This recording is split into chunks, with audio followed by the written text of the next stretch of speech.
This is Keep the Faith Ministry News. I'm Hal Mayer. Mexican President Enrique Peña Nieto, U.S. President Barack Obama, and Prime Minister Justin Trudeau, sometimes known as the Three Amigos, met to discuss climate change and free trade between the three countries they represent.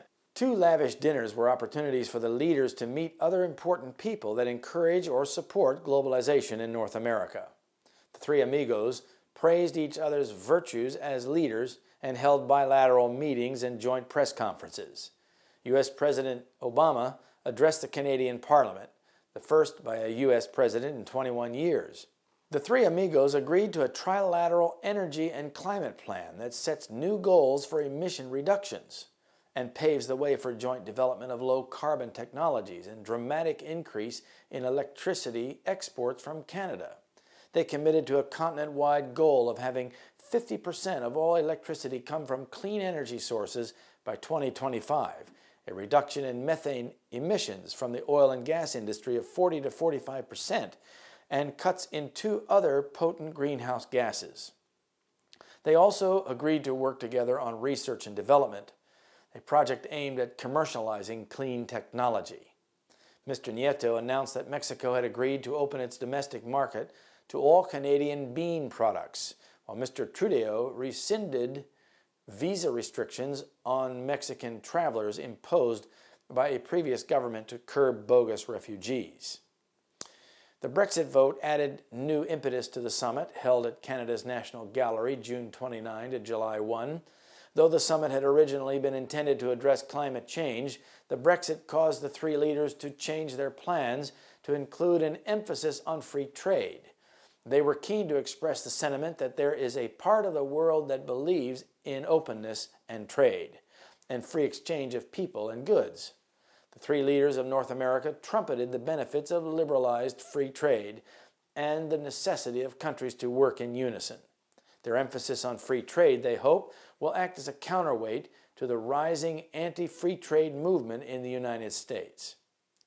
In typical global speak, Mr. Trudeau said, "We are looking to align ourselves, the three partners in NAFTA, as closely as possible on key issues to demonstrate that in North America we understand how creating growth that benefits our citizens and protecting the environment for future generations are not opposite goals but are very much complementary in the 21st century." The protectionist fires are starting to blow, whether we are talking about Hillary Clinton and her opposition to TPP or Donald Trump, who's anti-everything and wants to build a wall between Mexico. We are going to need allies to try and fend off these protectionist winds, said Colin Robertson, Vice President of the Canadian Global Affairs Institute. Globalization is under pressure, and globalist leaders are lining up their partnerships to fend off opposition to their plans. As Americans and others waken to their loss of economic strength and personal freedoms, they are beginning to understand the implications of free trade and supranational control over their lives. Eventually, the Bible says, even their worship will be dictated by the New World Order aligned with the Vatican. The so-called protectionism arising in the United States and Europe is slowing down the implementation of the New World Order plans and is actually creating protectionism in defense of globalization.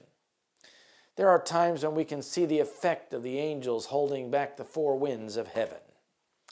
And after these things I saw four angels standing on the four corners of the earth, holding the four winds of the earth, that the wind should not blow on the earth, nor on the sea, nor on any tree. Revelation 7, verse 1. This is Keep the Faith Ministry News. Thank you for watching.